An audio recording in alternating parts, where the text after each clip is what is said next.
Hey guys, I'm coming at you today with 3 reasons why social media should and should not be censored. If you're preparing for any of the prestigious judicial service exams, you know essays and short notes are a big part of it, and we are coming at you with these quickies. So, by the end of the year, by the end of your preparation, you've seen multiple of these, and it will keep you updated and ready to go. So, let's get started.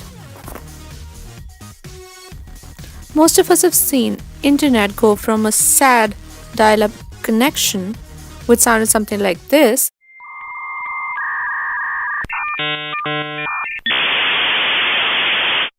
to an age of ubiquitous internet and social connectivity and social media, including Facebook, Twitter, Instagram. There's so much to choose from. Even though most of the people go on Instagram to look for funny internet memes, sometimes social media does something extraordinary by bringing people and citizens together in the face of adversity or oppression or a despotic regime. So the question remains, what should be the extent of censorship of social media? Let's start by looking at 3 reasons why social media should not be censored.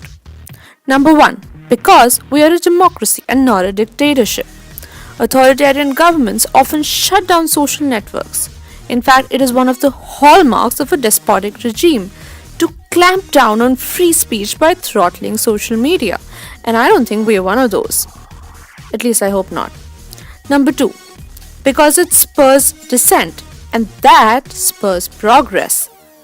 Dissent is the lifeblood of any democracy, and it is because that non-performing governments are voted out of power. So that is an essential feature of social media.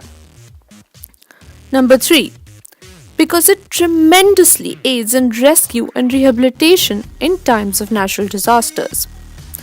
Rescue services increasingly rely on social media for real-time updates and round-the-clock information. Any such clamping down of social media would simply cost lives. Now, on the flip side of the coin, 3 reasons why social media should be censored. Number 1, reputational damage to individuals.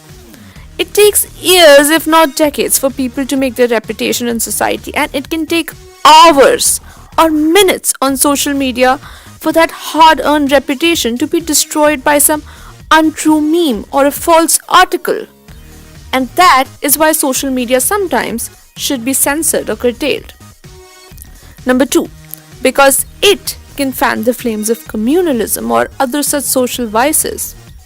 Now, due to no regulation on the internet, any and all of the content is freely distributed without any fact checking. This can sometimes lead to, unfortunately, mob violence, which is why it is essential to keep social media in check at times. Number 3, terrorism.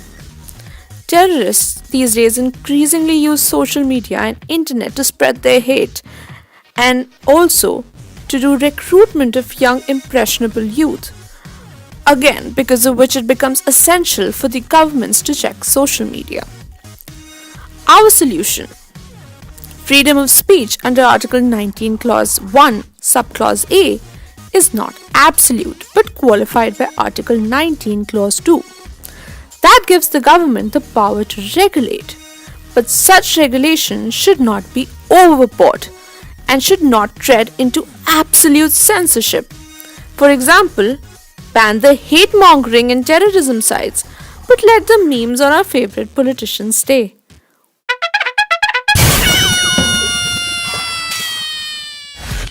And on that note, don't forget to connect with us on our social media, leave your future requests in the comments, and see you soon.